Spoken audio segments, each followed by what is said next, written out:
don't understand how we can ultimately dismantle any of it if we don't stick to a intensely radical politics.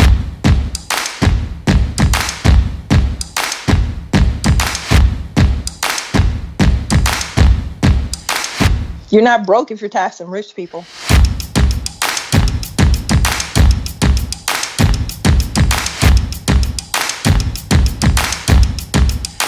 We break production for profit and we replace it by production for need.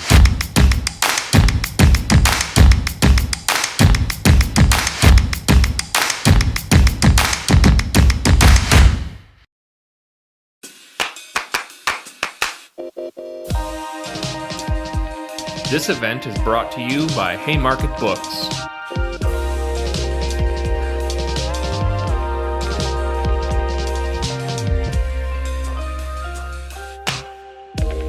Now more than ever, it is critical to support independent publishers, independent bookstores, and independent voices. There are two ways you can do this today. First, by buying books from Haymarket at haymarketbooks.org. And secondly, by joining the Haymarket Book Club. The following event will be recorded and shared afterwards on the Haymarket Books YouTube channel. Please subscribe to the channel, like this video now, and share it with as many people as possible. If you like this event, be sure to catch these upcoming events in Haymarket's live stream series.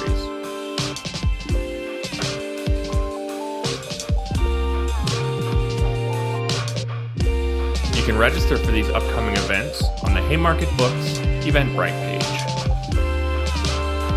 If you miss an event, you can listen to the recording afterward by subscribing to our podcast, Haymarket Live, wherever you get your podcasts. Before we begin, a few housekeeping items. We are moderating the chat, but we cannot guarantee that everyone will observe our community guidelines. People who violate these guidelines will have their comments deleted as quickly as we are able. This event will have live closed captions. Instructions for accessing the captions will be posted in the chat. We should have time for Q&A. So please post your questions in the YouTube chat window, and we'll get to those later in the program. Thanks for joining us today. Our event will begin shortly.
Assalamu alaikum wa rahmatullahi wa barakatuh. In the name of God, the most gracious, the most merciful, I'm deeply honored to be here with you all today. This event to introduce two people that are incredible influencers so far as myself, my life, my scholarship. I am beholden to them and indebted beyond any words that I can use to describe, to be quite frank and honest, to the point that words even fail me right now. This is the event, Islamic Anarchism, Indigenous Sovereignty, and Black Self-Determination. If I may start with a prayer, Moses' prayer in the Quran, Allahumma shrah li sadri wa yassir li amri wahlul 'uqdatan min lisani yafqahu qawli. Allahumma shrah li sadri, O Creator, may you open thy breast, wa yassir li amri, and make my affairs easy, our affairs easy. واحلل عقدة من لساني يفقهوا قولي, and undo the knots in our tongues such that our conversations become accessible to all of you, the audience. Assalamu alaikum, shalom alakhayim, to our Jewish siblings, aloha.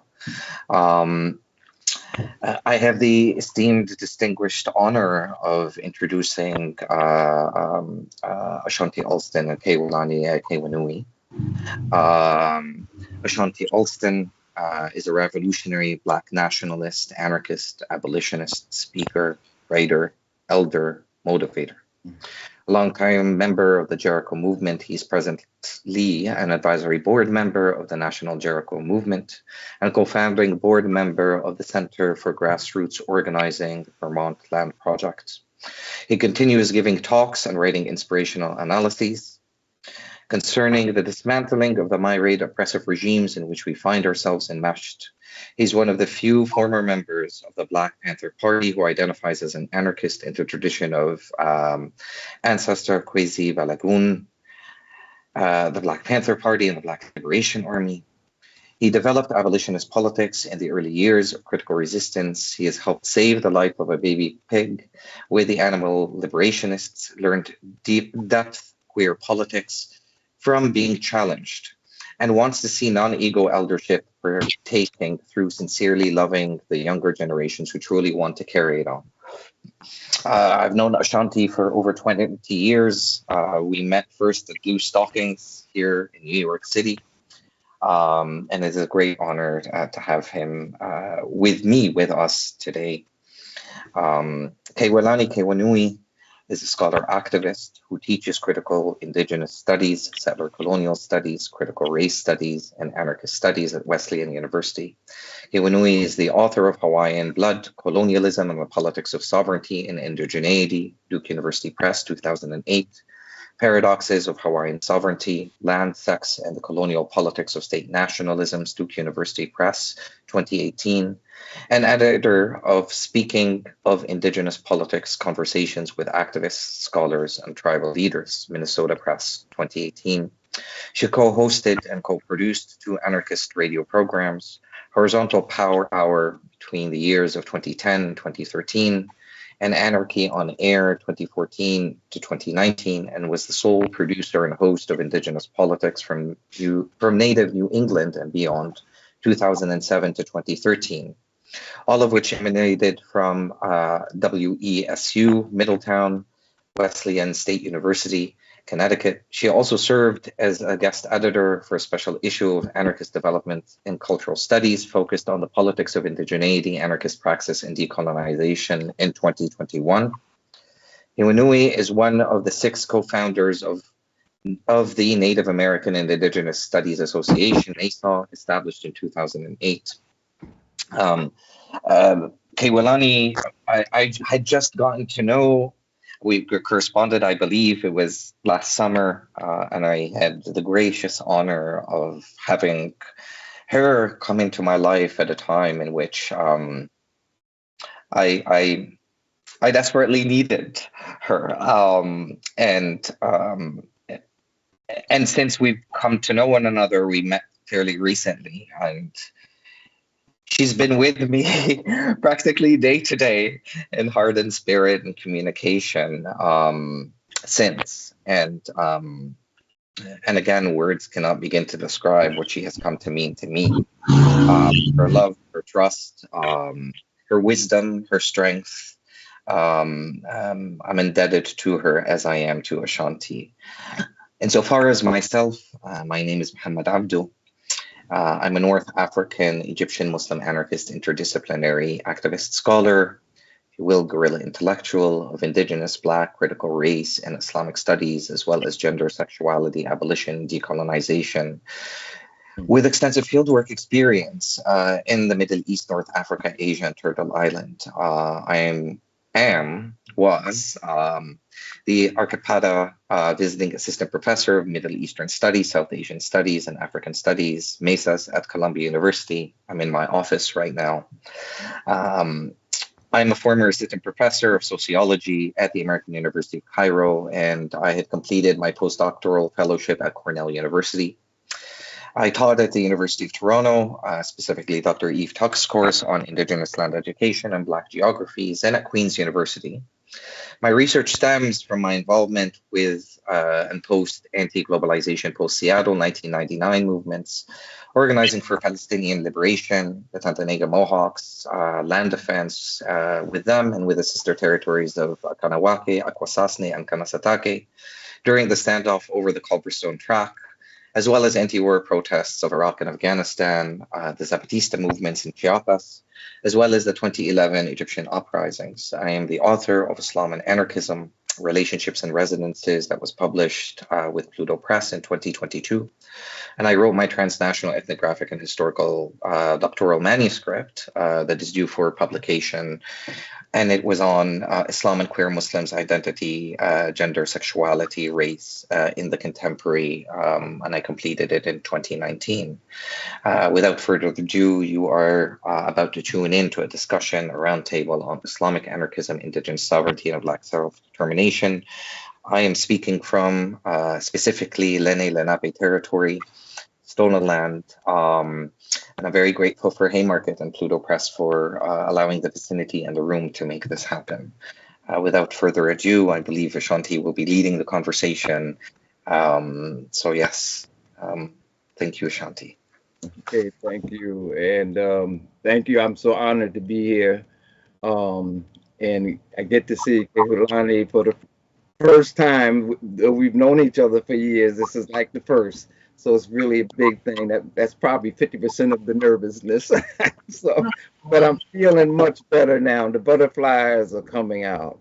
So what I want to do with my time right now is just to give you an idea of why I think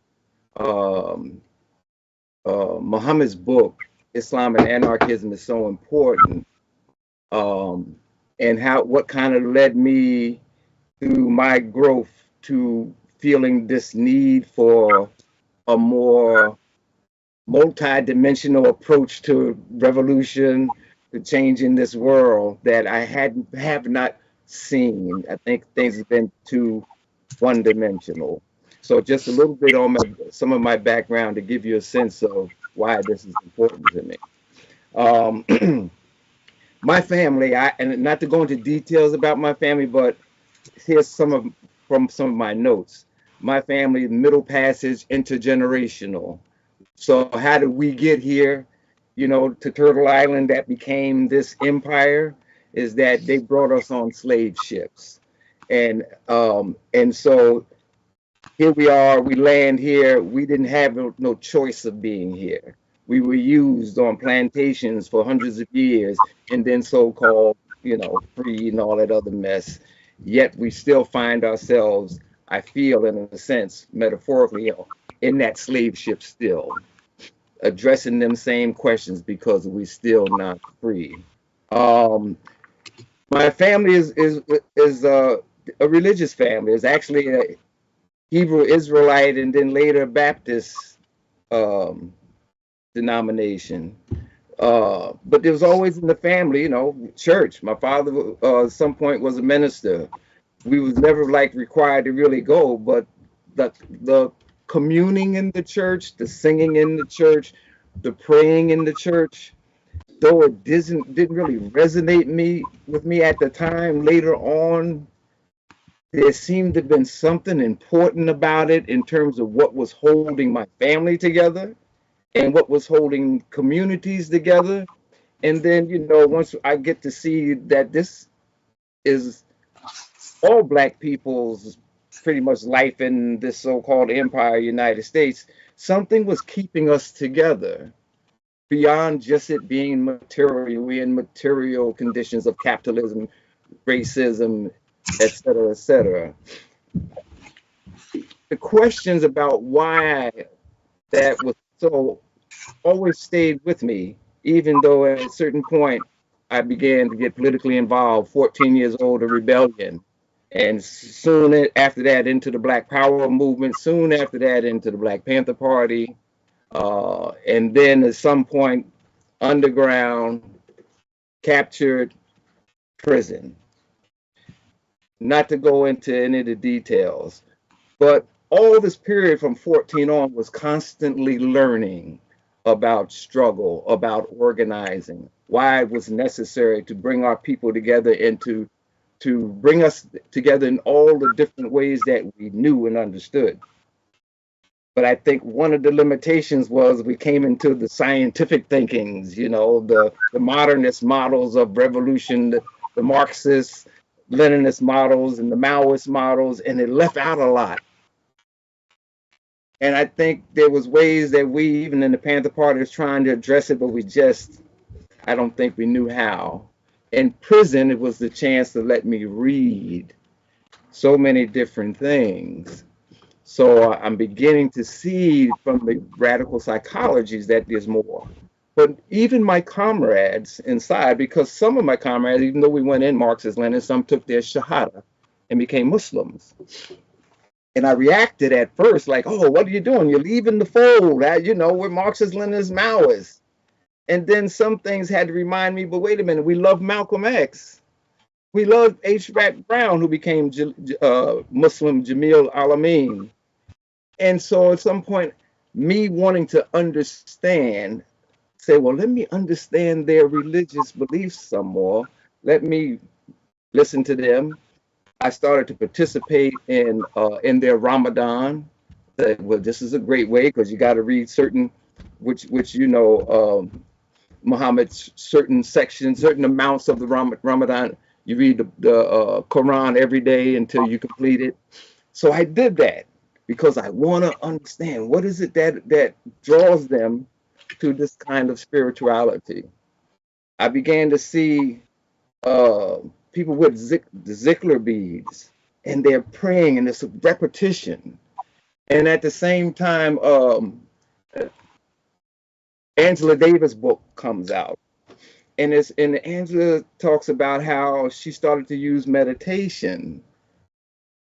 And I wanted to understand more about what held people together, what gave people a different sense of being in this world rather than class analysis.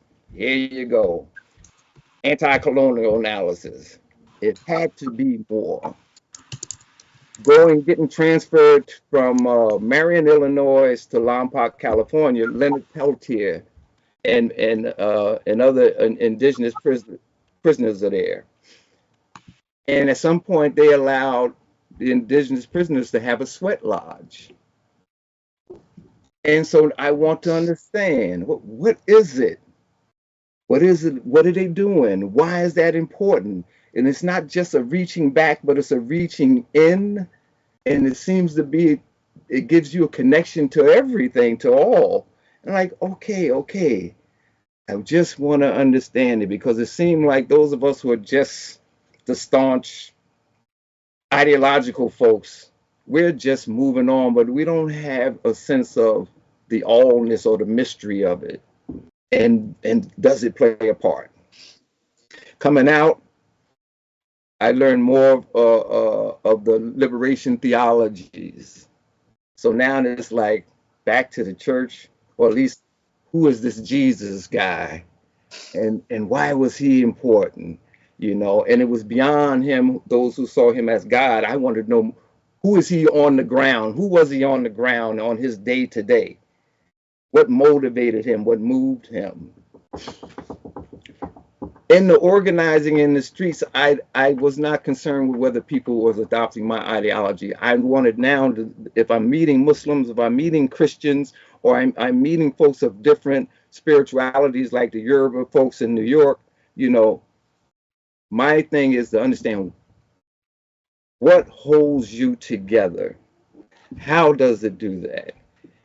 And can we learn from that in order for ourselves to be more than one-dimensional, in order to be able to relate to other people who may be also into other spiritualities that, you know, maybe we just need to understand, and we can learn from, and maybe have better ways of working together instead of critiquing and putting someone else's down because they don't have the right analysis. So to say all of that, I looked for anarchisms, and I did not find it in the classical anarchisms. I did not find it in the iconic figures. I had to like go to folks who wrote on Wole Soyinka from a anarchist perspective, and Wole Soyinka's use of the Yoruba god Ogun. And in exploring that and chance writing about it, it let me see that amongst the Yoruba people, there was a way that they worshiped different gods for different reasons that allowed them to approach the need for change, the need for disruption, the need to like just lay it out and start all over. Like, oh, okay, there's nothing in here that is like modernist stuff. It's just, this is how these people keep balance in their lives. And when there's need to break that balance up, to rebalance and move forward, they got ways of doing it. And I saw it amongst the Zapatistas as well. So my interest has still been there, because there's gotta be more to this life than just a class analysis. There's gotta be more for the revolutionary than just to be the political activist. Not only for our own health, our own spiritual needs, even if we see it secular, in secular terms, but to be able to see the people in our community in more multi-dimensional ways, and no longer as the masses. You know, the masses who have no identity but just to be this blob, the masses. So I search for those things. So and to keep it short, so Mohamed, coming to your book, and I'm not going to go into it because I'd rather for it to come out in the discussions, is the first time I began to read something, and I haven't finished the book yet either, just to keep it 100. But it began to give me a sense of so many of the things I couldn't quite put together, but that you were bringing so much clarity to. One, not just the need for spirituality, but you located it so much in Turtle Island, Canada, the United States, how they came together, these settler colonies. What did it mean for people to come to this settler colony and just get assimilated into this and to question it? You did that. You showed me, even though I have deep connections with Muslims, you showed me so much within the Quran and Hadith, these terms that like, oh, I know I read the Quran. I'm not a Muslim, but you gave me such a deeper understanding about the possibilities for anarchic Islam. To the point where I was afraid to even talk to my comrades about it who are Muslims. I'm like, oh man, I don't know. They might be pretty upset with this. But it's still on my agenda. The point of it is, I search for those things that allow us to expand in our understanding of our worlds.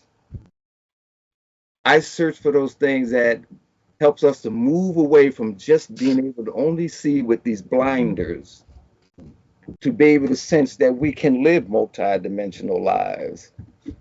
And so it can be a much more fantastic thing to create a world that goes beyond it's just the right political, social, economic setup.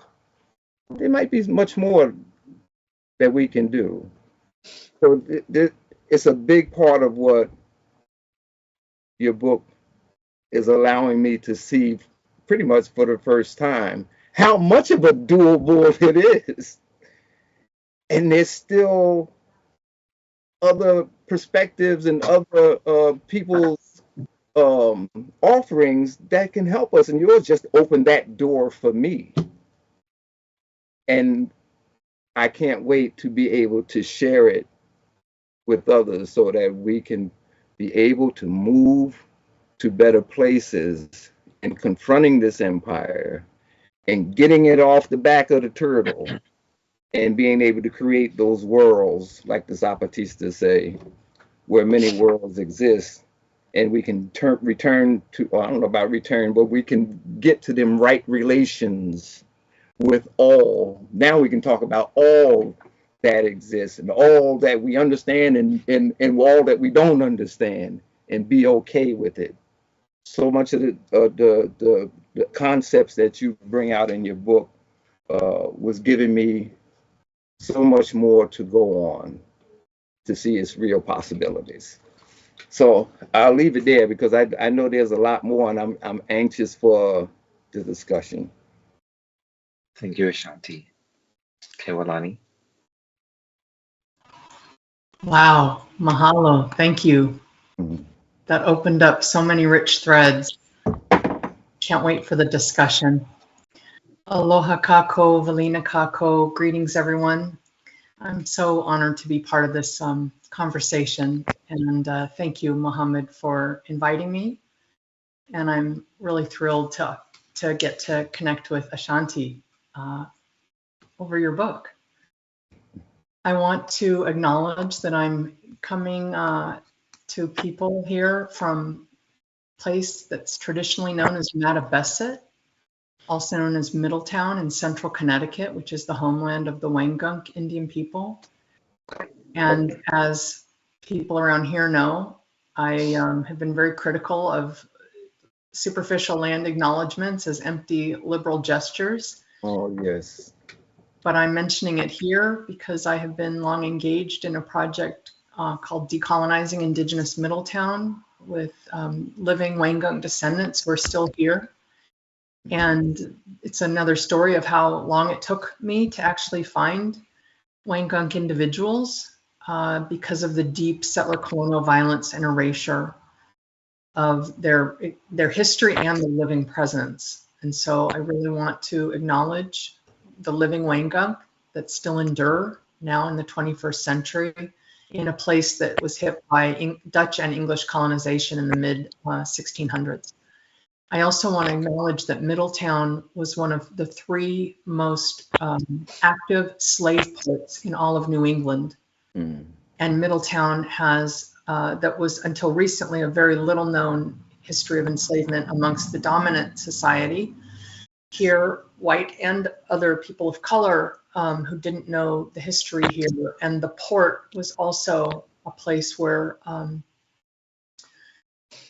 people who had captured enslaved Africans disembarked with humans they understood as they treated as their cargo. And this has come to light more recently through the Middle Passage plaque honoring and commemorations to actually put Middletown on the map to acknowledge and reckon with that history of enslavement here, as well as the wealth of Middletown being largely built back in the day on the construction of slave vessels or vessels, merchant vessels used in the slave trade. And I also just wanted to, it was actually this part I hadn't intended to mention, but after hearing Ashanti talk about what holds people together in embattled communities that have sustained such gross violence, I do want to acknowledge the work of my colleagues Sarah Croucher as well as Jessie Nasta, who have written about the history of the AME Zion Church here in Middletown, which was one of the earliest churches of Black churches in all of New England and one of the first in Connecticut, and is still going strong. And that emerged in Middletown in the 1820s. There were just over 200 African and African Americans, nearly all enslaved by the 1770s. And so the AME Zion Church has been one of those hubs for early Black communities that have sustained themselves here as free communities, legally free, I should say, in this region. Okay, let's see here. Oof. So, Mohamed, there are so many directions I could go in this, and it's been a hard one to try and think about how I wanted to sort of approach this brief presentation before we have a cross conversation and then open it up to Q&A. But what I want to say first and foremost is that your book, Islam and Anarchism, and I don't know that that's on any, I want to make sure that the audience is seeing text. This work is nothing short of a major feat in terms of the meticulous research and robust critical analysis. and the ways in which you bring many seemingly disparate focal points to bear on, multitudes of linkages that are inextricably bound, as you demonstrate. And when I finished it, I thought, no wonder Jasbir Puar described the book as one that proffers, as she put it, a kaleidoscope vision. And no wonder you reached out to me last year to make contact, as I can now understand. I have to admit that when I first heard from you, I had not yet heard of the text. And while deeply interested already then in both Islam and anarchism, I initially saw them as distinct and unrelated. But not only that, I was not sure why you wanted to talk with me, which is to say, I did not know what the project of Islam and anarchism, let alone Islamic anarchism, had to do with my own commitments to indigenous sovereignties, decolonization, and land back. But now, to borrow a religious idiom, I have seen the light. Not only have I learned a great deal about key Islamic concepts and textual sources that offer such rich cultural and epistemological resources for constructing a decolonial, non-authoritarian, anti-authoritarian, non-capitalist, and perhaps anti-capitalist Islamic anarchism, I have also been slowly processing the countless epistemological, philosophical, and other intellectual interventions you offer in the book. Indeed, your work offers both a map and a compass to both philosophically and theologically challenge multiple forms of domination and coercion to plot a more ethical way of building new worlds.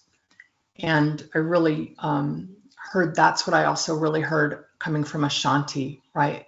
Different kinds of world building. And we might say world singular or worlds, but what I want to underscore here is that that necessarily includes and is dependent on dismantling not only Western imperialism, but also settler colonialism and anti-Blackness, a decolonized social order from Palestine to, I would say, to Turtle Island and indeed all of Abya Yala. And that is to say that the subtitle of the book is for me as important to the project and my understanding of it as the main title. And that subtitle, for people out there in the audience who didn't catch it on the cover, is Relationships and Resonances. And to those concepts, I want to add three more that your work exemplifies for me: the radical, the relational, and the responsible. Put differently, your book has prompted a deep rethinking of radical relationality and radical responsibility. Indeed, before we connected last year, as I told you at some point in our correspondence and conversations, I had previously been working on a project I have long dubbed Indigenous Implications, which focuses on US settler colonialism and what I see as the need to decolonize Palestine solidarity projects. That work is an intervention in how US-based solidarity activists engaged in the boycott, divestment, and sanctions movement targeting Israel situate Palestine, and what I see as the ethical challenge of calling out one settler colonial state while being located in another. Thus, Indigenous Implications argues for a more ethically consistent approach for activists engaged in solidarity campaigns while based on indigenous lands claimed by the United States, and indeed to extend the work of anti-normalization here at home on other people's homelands. I've written about this in an editorial from last year where I recount sort of how the Native question, if you will, or the Native American dilemma often gets invoked by Zionists in a kind of a gotcha moment designed to entrap advocates for Palestine and to discredit the political cause by targeting their character and integrity by saying, what about Native American rights, and calling out people for hypocrisy. And for years, when I would hear that question posed to me before people necessarily knew that this is my primary area, both personally and politically, and in terms of my own activist background, I took these challenges initially at face value. And, I proceeded in good faith to talk about Native American sovereignty. And then, eventually just pattern time after time, it would be clear that these were disingenuous questions. These were being raised by people who are not actually on board with affirming indigenous sovereignties and have no real interest in challenging US settler colonialism, because their aim is to divert attention away from Israel. And as I have been writing about in my project, just because they are disingenuous doesn't let us off the hook. And really thinking about what it means to not just invoke indigenous people's struggles here as window dressing or lip service or the party line, which I would say amongst the dominant left in this country, really even the party line has been post George Floyd rebellion summer. It's still very recent. And how I've seen it, other than, back in the day when people used to quote key people in the left, who were at that time thought to be Native American.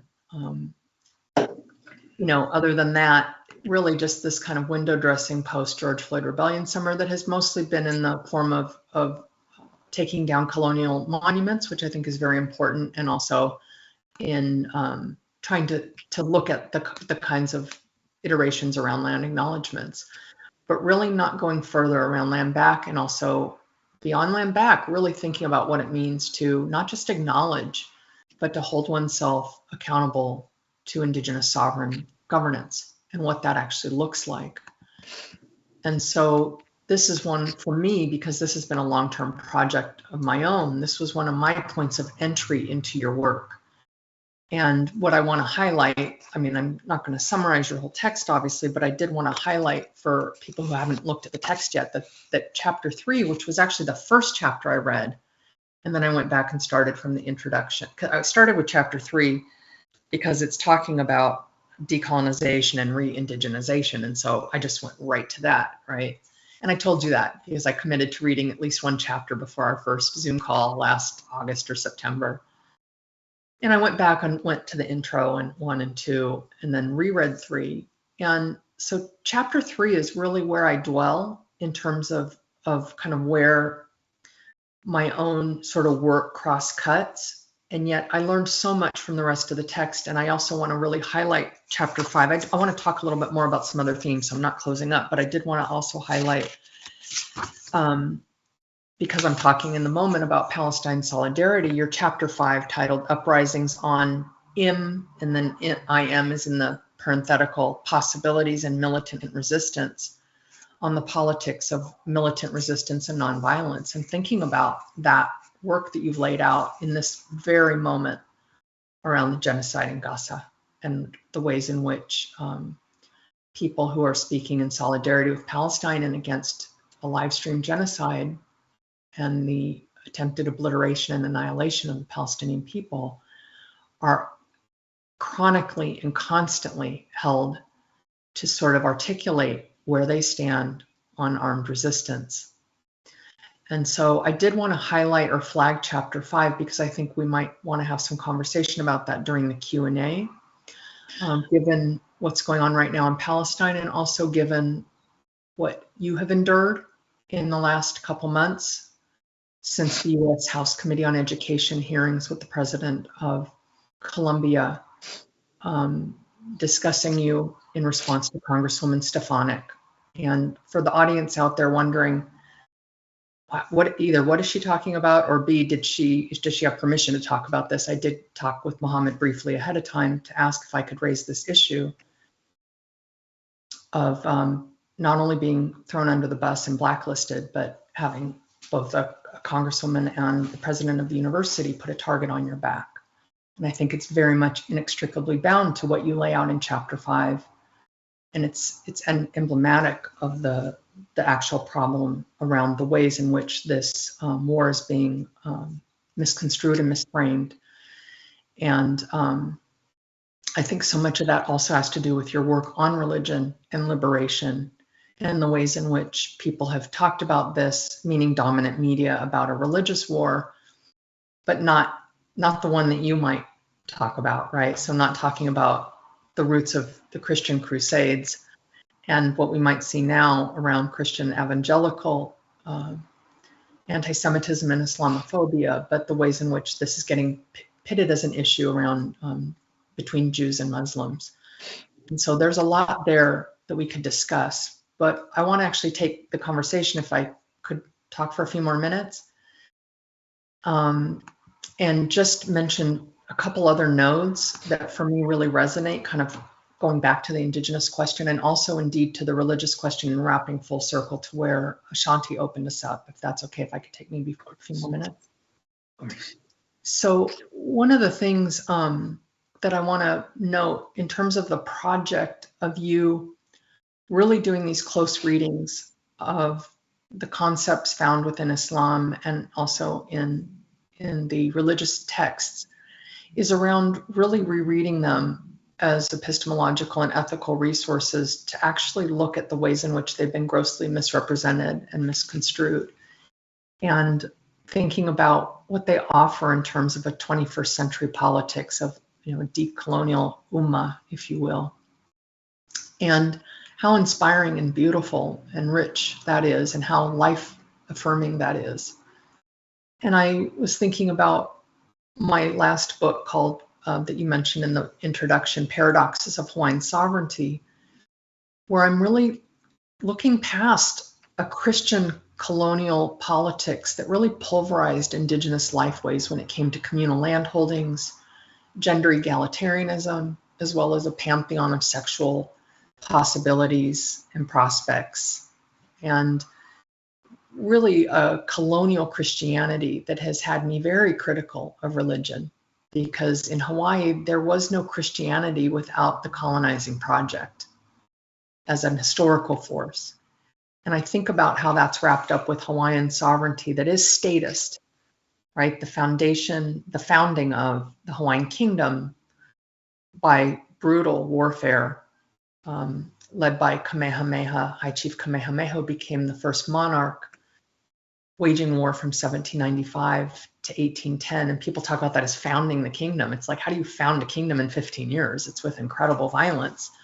But this started prior to the first Christian missionaries going to Hawaii.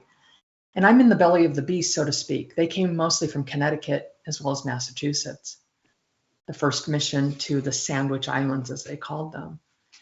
And I just want to note this, not to talk through my own book so much as to say this question around religion and sort of I can come back to sort of what I think of as like an allergy to it, but also through culling through Hawaiian cultural resources to look at ways in which the people of old, as we say in our community, Apo'ikahiko, the people of old, thought about land, gender, and sexuality in ways that were communal, in ways that were not enclosed, that were not individuated, and were not privatized nor commodified.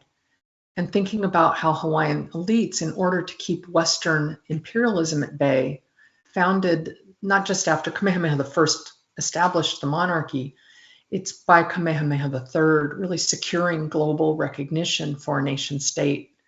Every major nation state in the world recognized the sovereignty of the Hawaiian kingdom by the 1840s and 50s, all the way up through the rest of the 19th century. And what I look at in that book, it's really an anarchist approach to Hawaiian sovereignty. And you say the word sovereignty in anarchist circles, and people often cringe, And I talk about sovereignty in scare quotes because the kingdom might be a Westphalian derivative, and yet it's overlaid with deep Hawaiian traditions that are pre-colonial. But when I'm talking about Kanaka Maoli sovereignty, I'm talking about pre-monarchical ways of governing, self-governing, and this was in a very hierarchical system, I should note. But one of the things that I have been interested in is what Hawaiian elites forfeited in order to protect Hawaiian sovereignty by doing sort of an inside job, if you will, privatizing Hawaiian land, subordinating Hawaiian women legally, and criminalizing a whole range of sexual practices, and actively so, not just laws on the books.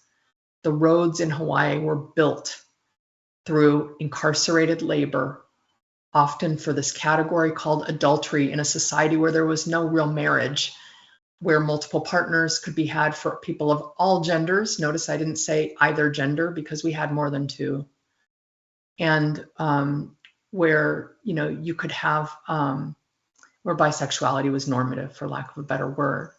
And so thinking about those kinds of paradoxes and how paradoxes aren't easily resolved. They're not just resolvable contradictions. And thinking about that with your book and all the contradictions that you draw out.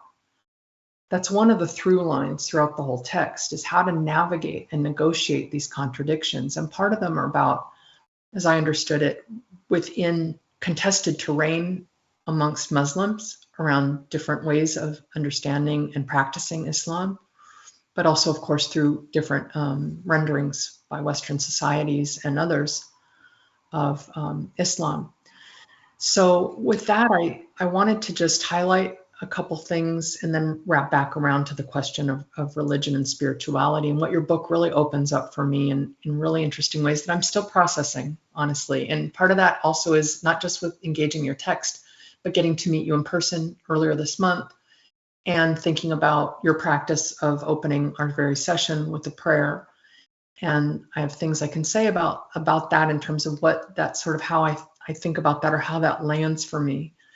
But I did want to just flag that in the Q&A, you know, one of the nodes I'd be really interested to kind of think about, if it makes sense, depending on what else comes up, is thinking about the concept of indigeneity and historical processes and the category of analysis of settler colonialism, thinking about indigenous sovereignties and accountability, and thinking about everyday recognition politics that are not juridical, that are not bound up with the law of the colonizer or the laws of the colonizer, just like thinking about land back outside of Western property regimes.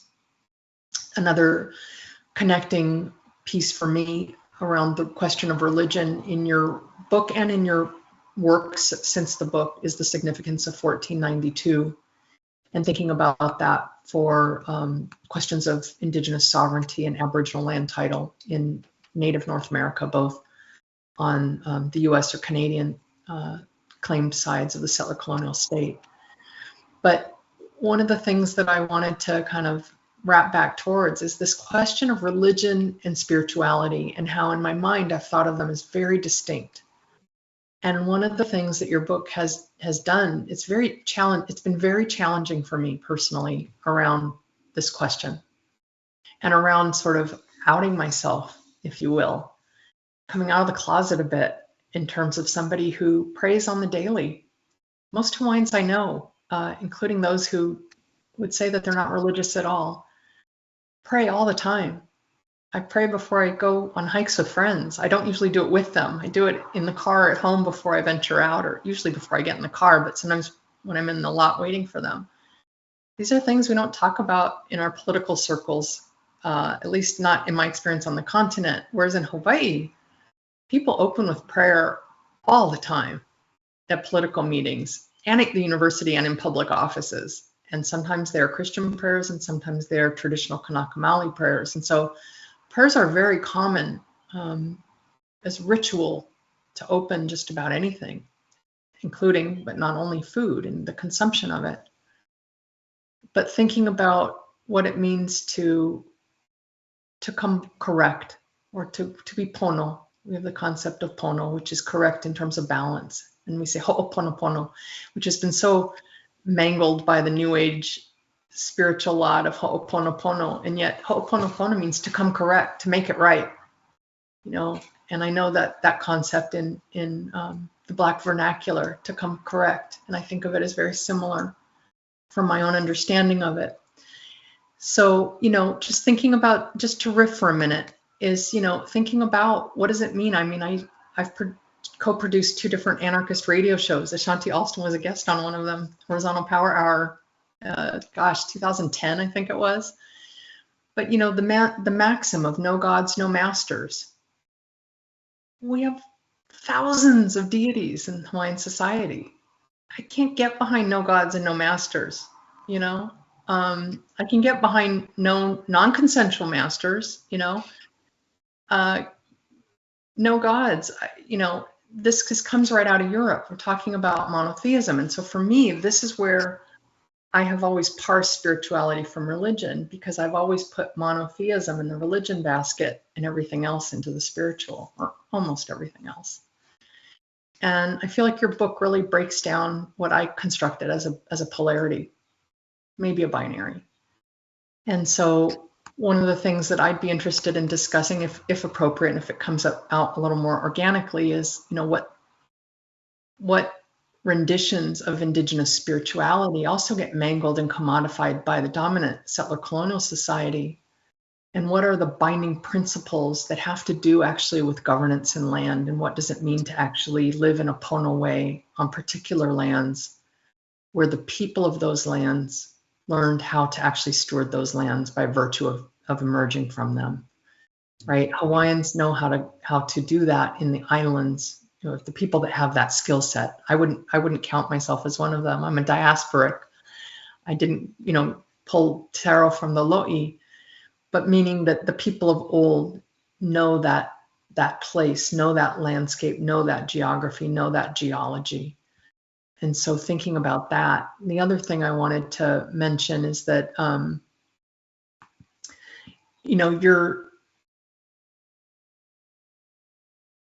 let's see, I guess what I'm trying to say is I was not a hard sell on your book is disrupting you say in the book that you're disrupting two commonly held beliefs. One is that Islam is necessarily authoritarian and capitalist, and the other that anarchism is necessarily anti-religious and anti-spiritual.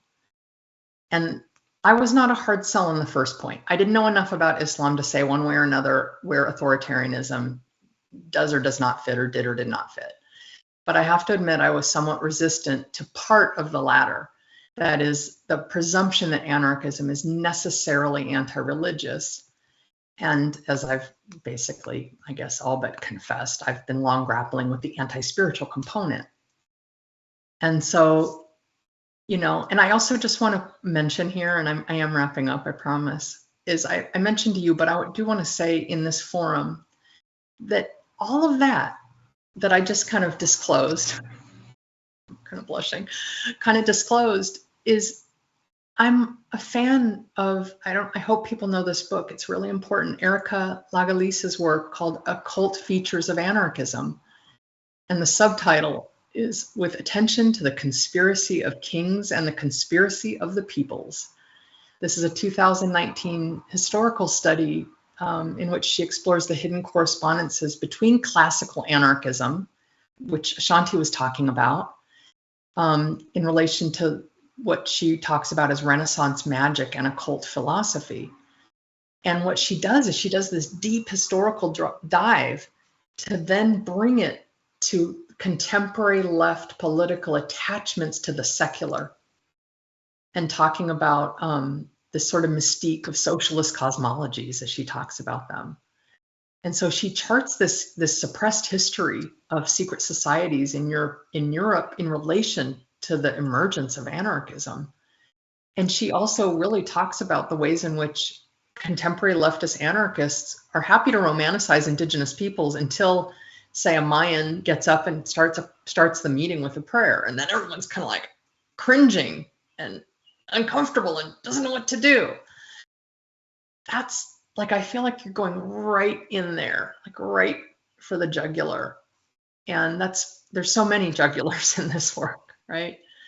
And so I do want to think out loud and talk out loud with both of you around the spirituality fundamental to indigenous cultures in North America and beyond, as well as African societies, traditions and relations with each other and with the land. So with that, I'll leave it there for now. Mahalo nui loa. Thank you.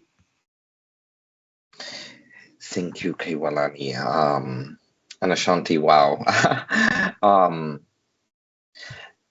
There's so many reflections, threads. I was obviously jotting notes. I mean, I am in the presence of two of my elders, so that you taught so much and you continue to teach me, and that's the honest truth. And you know, I often say I'm not here to pour honey in my ears, and you know me well enough, or somebody's ears, and you know me well enough that I don't have time for that.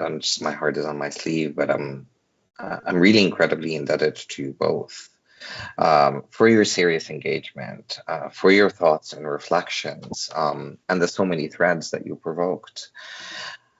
You know, if I may, you know, share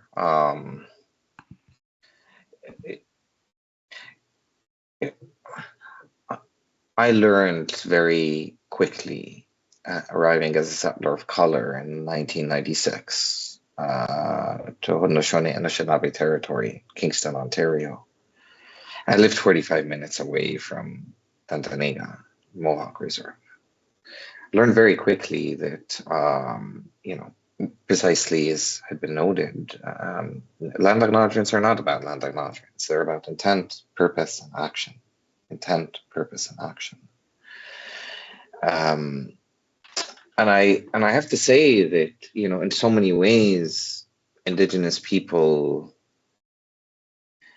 caused me to engage in this self-reflexive, introspective reflection and gaze in the mirror. Insofar as a sense of belonging, insofar as a displacement from home, insofar as dispossession, insofar as being a diaspora, insofar as being an immigrant, insofar as being a settler. And I never felt a sense of shame nor guilt referring to myself as a settler of color. It's a political situating positioning, given the sets of privileges and complicities that don't necessarily circulate in the same way in relationship to being on stolen land and alongside my Black siblings, and the sense of responsibility relationally so that I have towards both. And it's no secret, obviously, anti-Blackness within Muslim communities and Swana communities. It's no secret to me, and this is why I tend to be a little bit harsh, and you know that causes sort of is you both know we talked a lot about this and continue to the gatekeeping insofar as the work, because I call it my own community, insofar as Islam back halal in the context of Palestine. But what about land back here? We're talking about an ongoing genocide of 532 years after life to slavery projects that are continuing. So we need a 1492 project. And it's a sort of, it's easy to point at a monster elsewhere than to deal with a monster in the mirror. And I get it, I understand. But that's the monster that necessitates confronting. If I may be so bold, America's leading this war. Israel is a mere settler colonial outpost. It is part of what has been constructed as that Judeo-Christian discursive trajectory since the turn of the century. But that's why all the more important that 1492 becomes very historically, materially, spiritually significant. Muslims and Jews being referred to as savages and heathens, savage being the racial descriptor, heathen being the religious. Ferdinand Isabel, the forced conversion of Muslims, of Jews, their persecution, their murder. And a Christianity that was usurped vis-a-vis Constantine and its weaponization as an imperial mode of conquest. Then the savage heathen trope becomes projected onto indigenous people. You know, Columbus refers to the weapons of the Taino people as alfanjis, which is the Spanish term for scimitars that Muslims had used against the Crusaders.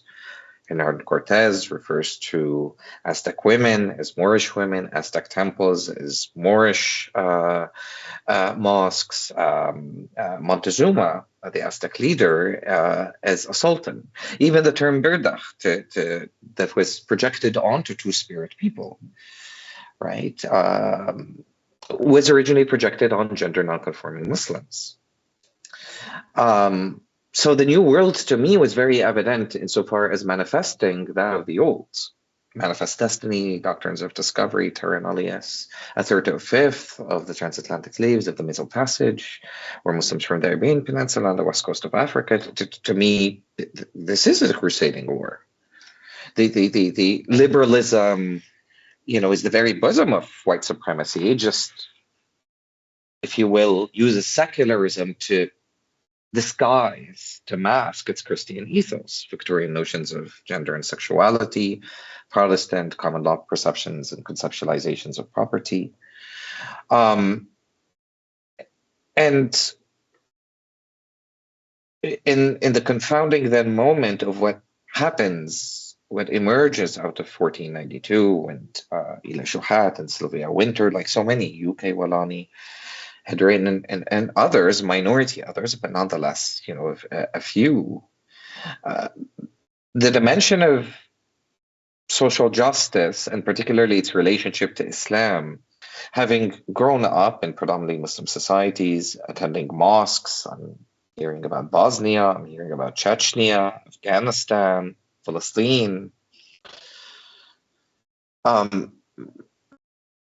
When my consciousness, even before my consciousness, or to a certain extent, with my consciousness coming to being, it's this realization of I know Islam is about justice, but and of course reading, you know, Malcolm's, you know, autobiography, Alex Haley. I remember I still have sort of the book that my father had, because he had, you know, quite a capacious collection of books, you know, Nizar Khabani, Ghassan Kanafani, you know, Fadwa Khan, and some of them signed, because I later found out, or recently, that he had met some of these figures. But that's a different story. But reading Fanon at 14, Malcolm, it was wanting to, where is that continuation of Malcolm's project, of that trajectory, our shining black prince?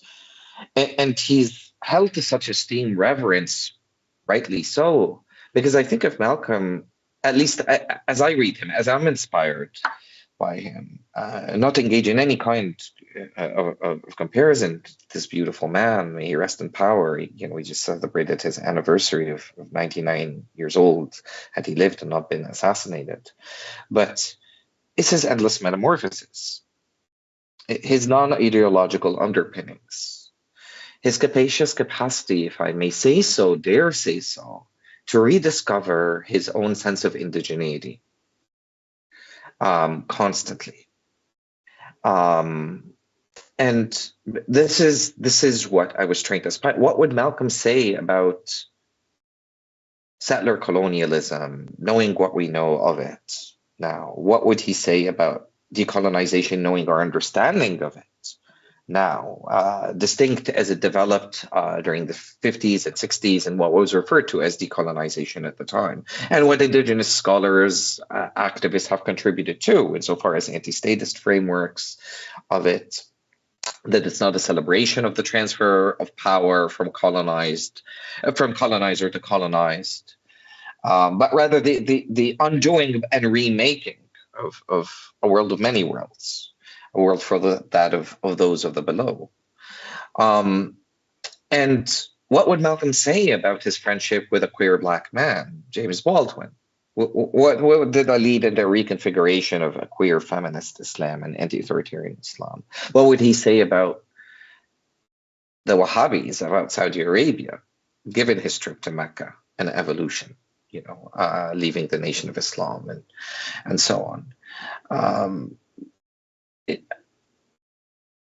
To me, spirituality, relationality, radicality, I never called myself a progressive. I actually find that word highly problematic, you know, but radical politics, relational, responsible politics, that it would be anything but hypocritical of me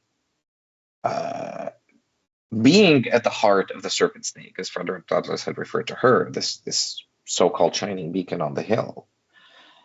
If I not only questioned the American dream, what Malcolm had referred to as an American nightmare, but to actually build with my Indigenous siblings, to build towards, and faithfully so, Indigenous sovereignty and Black self-determination.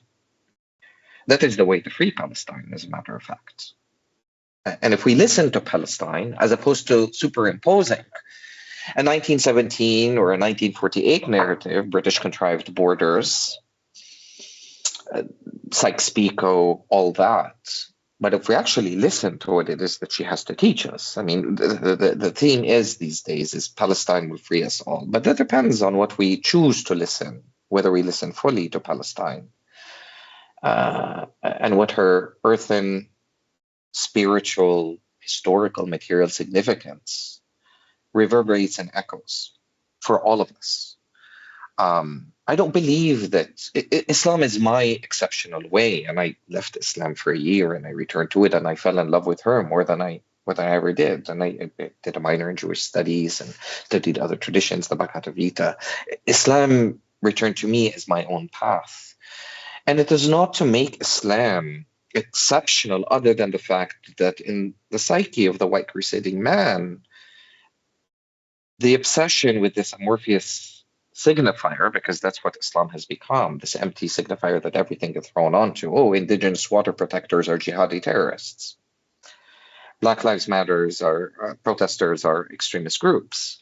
And so how it has become conceptualized, or was conceptualized, as the quintessential other in the mind of, again, crusading societies. And hence it's resituating. What does that mean in terms of, as M. Jackie Alexander refers to as getting out then of the spiritual closets?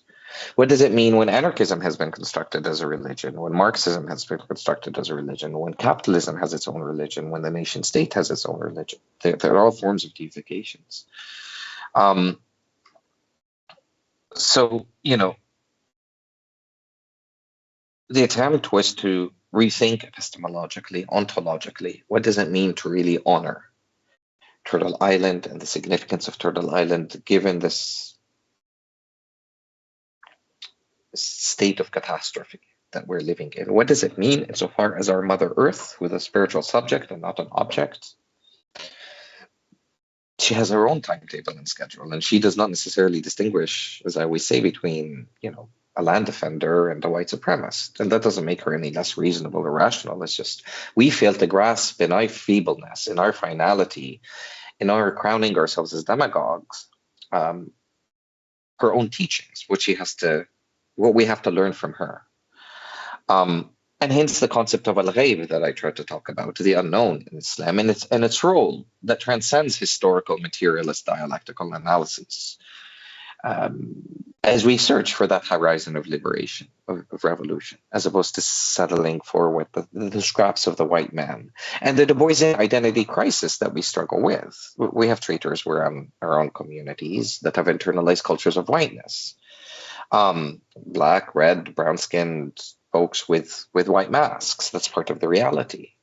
And to try and break even out of the shell of identity politics, what is blackness? Who and what is indigenous? As if we don't have black people of color, as if, we don't have Afro-Indigenous people. To complexify, if you will, our analyses and our visions, who's left behind, and the implications of that insofar as our collective liberation. One of the things that not a lot of people know, but I try to emphasize and to go to the question now of religion and spirituality from a very, very briefly, and faith, is one of the most stunning things that I love about the Quran is not only that many chapters are written after non-human life, are named after non-human life, the chapter of the bees, the chapter of the sun, the chapter of the moon, the chapter of the cow, the chapter of the elephant, and so on. And yet Muslims seldom reflect so far as our responsibilities to non-human life. But also that the main emphasis of an identity, if you will, we talked about, was mentioned, is religion and spirituality, but faith was the third concept. And the emphasis on the word believer, or the term believer. So what are the characteristics of the believer? The one that does not corrupt in the earth, the one that minds the rights of the poor, the orphans, the elderly, women, gender dissidents. It leads to a new framing then of even who and what is a Muslim, who and what is part of an ummah. And why I say that, if you come to me and you say you're Muslim, you're this, you're that, there's no relevance. What are the ethical, political, spiritual commitments by which that inform whatever sets of identities that one subscribed to? You could be a Muslim and Zionist. There are plenty of those nowadays. So I'm very grateful for your kind and your generous engagement. And again, what you taught me and what you continue to teach. And I guess I'll just leave sort of my response, maybe if this is what it is, to both of you, and my immense gratitude again, because you both caused, again, this internal introspection. Kēhaulani, I know we met recently, but obviously your scholarship, your work, and I continue to reflect upon the paradoxes, as well as the contradictions. Maybe I've become a little bit impatient, just given the imminency of time that we don't have the luxury with regards to. So yeah, yeah. If I may jump in here, I'm trying to be conscious of the time too. Here's why I think this is so valuable, because it's what I want to see on the ground level. It's what I want to be able to even offer young folks who may look at me now that I'm this official elder and stuff, like what insights can I give? What wisdom can I give? And it's always around the things I think that we were lacking back in the 60s and 70s that led to our downfall, which I'm always clear, like, I never blame it on the counterintelligence program. I say that they just fed off of what they already saw as the things that was going to make us crumble from within, and they knew what they were doing. But so the things that I feel like we were lacking is that we were too mono. It had to be one way to change this world, never really looking at, we need to change in the process that we're going to change this world. The spirituality part for me is more of maybe overcoming the modernist fascination with mind, that it has to be analytics and have to be all this other stuff. Can we feel, and can we allow feeling to change our whole relationship to everything? This spring, I went to I was invited to an indigenous sweat lodge ceremony in Houston, Texas. And it was just so amazing in its simplicity, in a sense, because I had done a few sweat lodges before. I was a little concerned, high blood pressure, other things like that. Let folks know if I go in, I want somebody to be right next to me, let me know what I need to do if I need to come out. None of that happened. But the whole process was watching and participating in people building a sweat lodge. And from the very beginning, there was someone not only explaining, but there was one person who was smudging, not only everybody participating, but every branch that went in. I forget, was it the willow branches, to make this sweat lodge. It was an all-encompassing project. And at the same time, you felt like they're praying. Even when they went to get the branches, they didn't just chop it down to this wooded area. They prayed first and pretty much asked the spirits for permission to you. Like, wow, this is heavy. This is deep.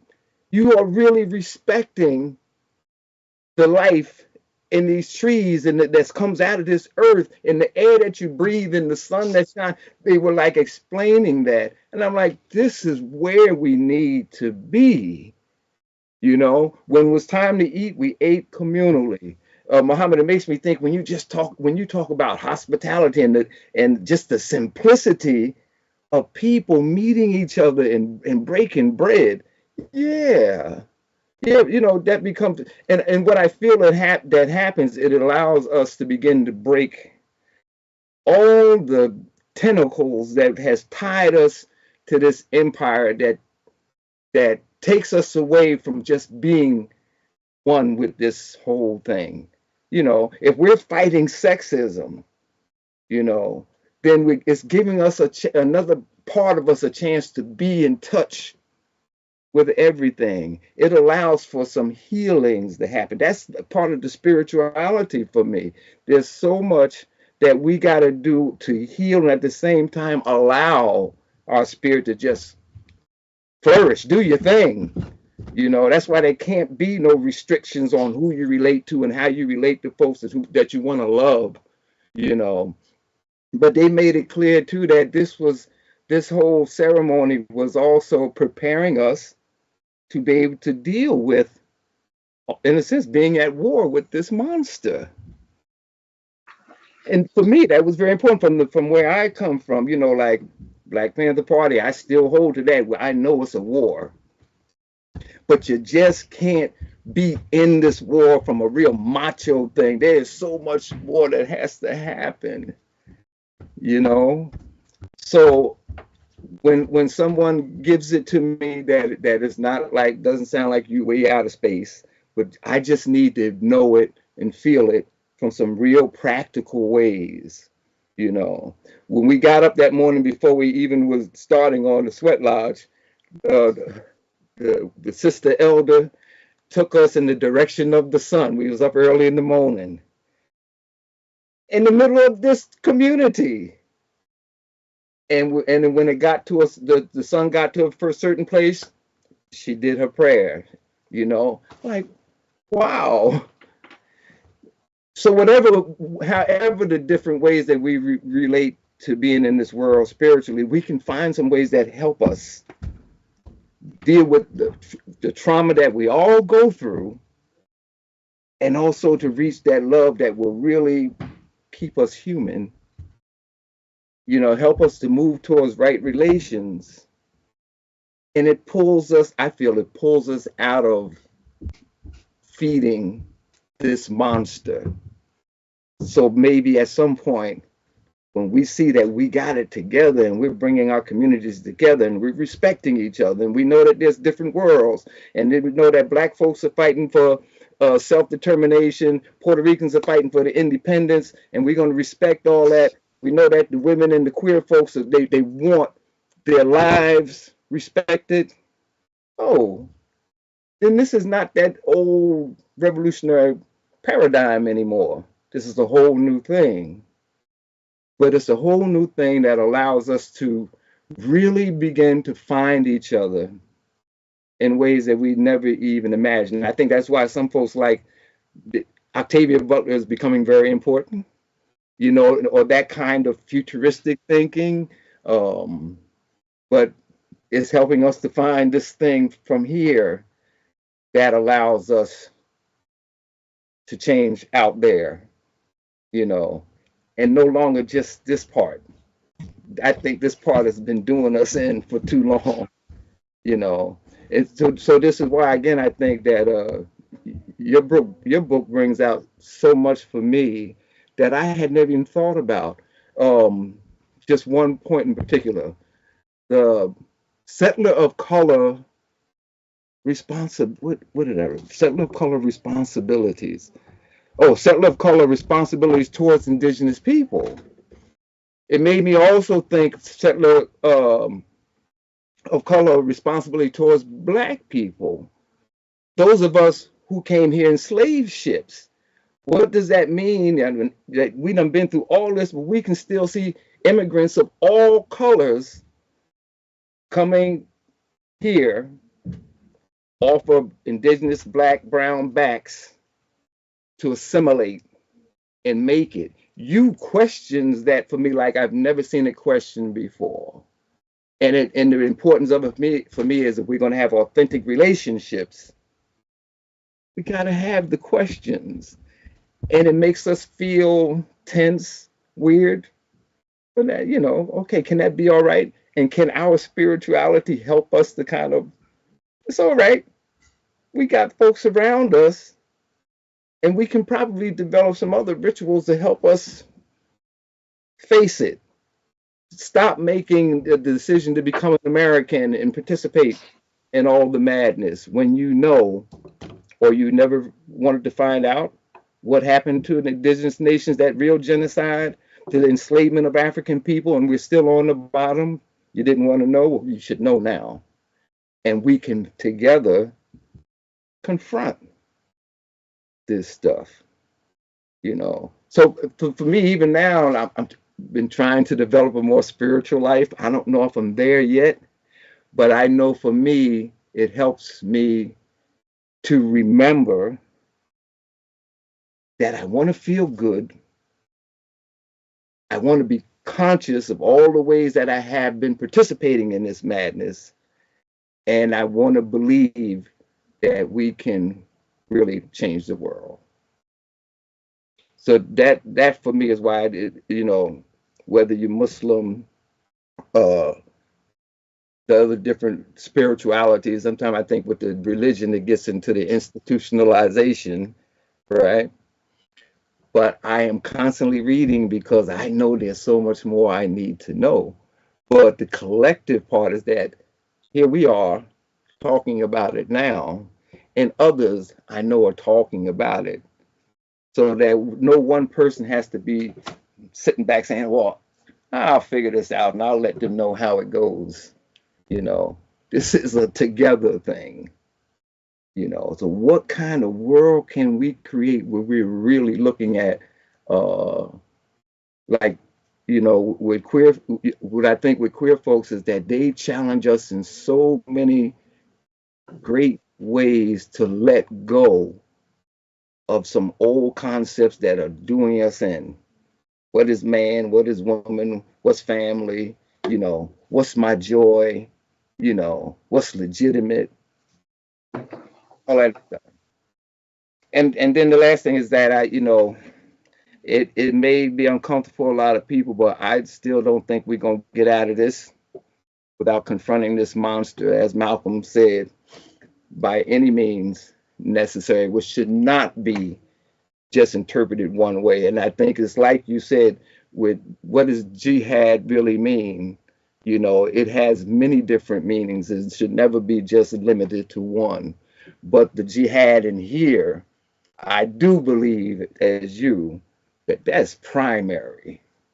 That's primary. If you can't get that one, it don't matter what you pick up or anything. You can become just another killing machine for your movement, that even when you are going to recreate some other oppressive madness in the name of this revolution that you wanted. I want us to figure out this one, and I'm happy that I've been getting to know people from different spiritualities that I can learn from, So that's why I know, like, I'll be reading your book several times because there's just so much in it. I'm like, oh my God, there's so much in it. But it's a start for me, and it's a start that I need at this time in my life. Very kind, Ashanti. Yeah.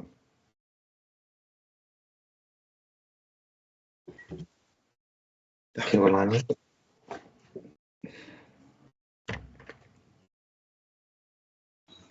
I would just say that was actually related to my last sentence that I had prepared and neglected to say, and it's very similar to Ashanti. It's two sentences really. Was this book is a true tour de force, a major feat, a resource, a gift. This book takes time, and it's one I will return to time and time again. Yeah. Thank you.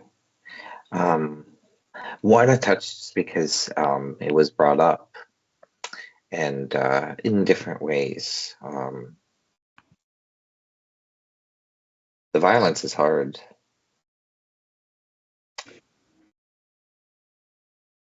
And, as the sexism, the misogyny, the racism that we experience, the dispossession, is that not a form of violence that we internalize, mimic, reproduce? We can't take it out on, on the dominant order, on the politicians, on, the oligarchs. So we take it out on women, on children, on queer communities, right? Lateral forms of violence that we constantly reproduce. And, not that I'm keen, because I'm still living it. The viciousness of the violence of the last and ongoing, 2 months. Yeah. And I'm really grateful for you both, because you've been my anchor. You really have been, and to the audience, that's the truth. I don't know if I'd still be standing, frankly speaking, if it wasn't for you two. And especially because, as I shared with you both, it has been lonesome. It has been alone and lonely. And what does it mean then? And it brought this into the question is, what is it to be in community? Genuine community. And, as my elders,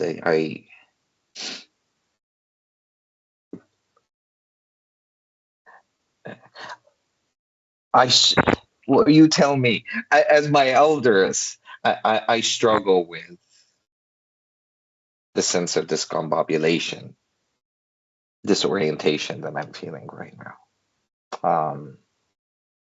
I feel found, but I feel lost. I don't know when, I don't know where, but I know my purpose remains the same to an extent, insofar as my political compass. I don't know what I am to do with the stripping of the sense of my purpose, my vocation, learning with my students. And being an organizer, given the fact that I'll be leaving New York soon. Yeah. And I'm wondering, not that you haven't, you continue to be there, the wisdom, but with me to explore this maybe for a few moments, the question and ramifications of violence. Being threatened out on the streets, like in public. Yeah.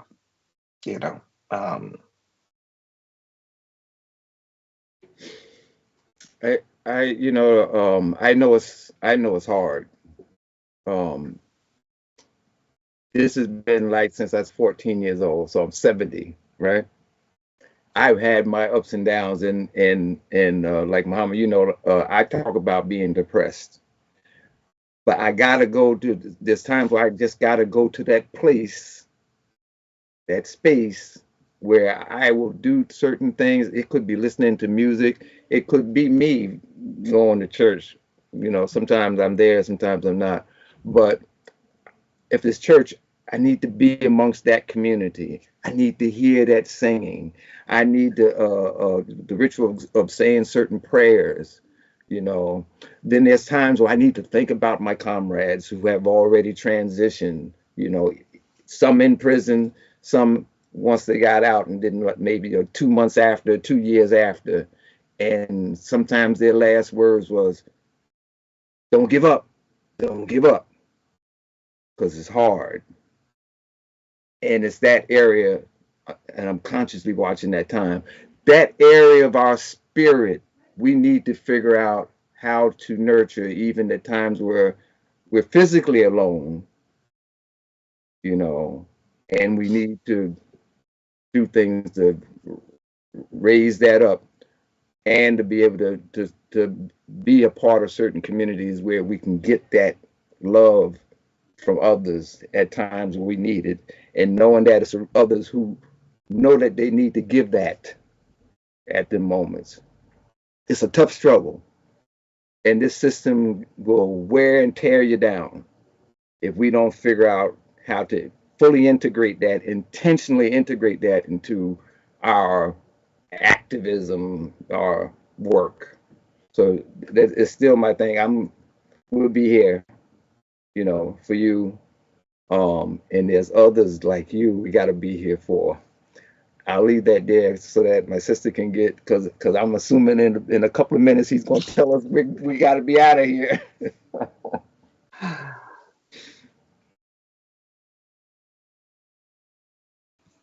That's so beautiful. Mahalo, Ashanti. I just wanted to echo one of the things that came through many times in your feedback and comments, which is about feeling it inside and rejecting the mind-body split, and just thinking about embodied knowledge. Our word for the gut in Hawaiian is na'au, and it's the root of the word in Hawaiian for knowledge. The word for knowledge is na'awau. So Hawaiian ancestors knew that knowledge is embodied. It is that gut is part of that compass of listening. And so just thinking about feeling it, and also not just intellectually, but embodied knowledge that is also spiritual. And as you're speaking about trauma and healing, mahalo.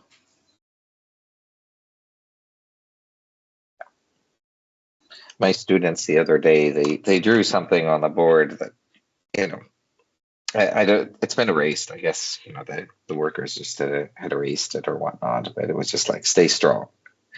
I'll send you. I took a photo of it before it got erased, and I'm just gonna miss them because in so many ways they represent the future.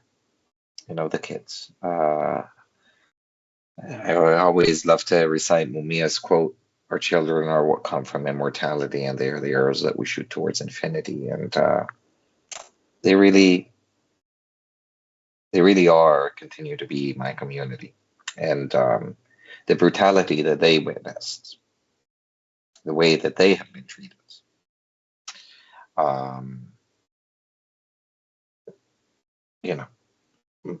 and the beauty that they cared for one another has been so inspirational. But it's so hard for me as a teacher to not, I can't unsee what has happened to them either. So, yeah.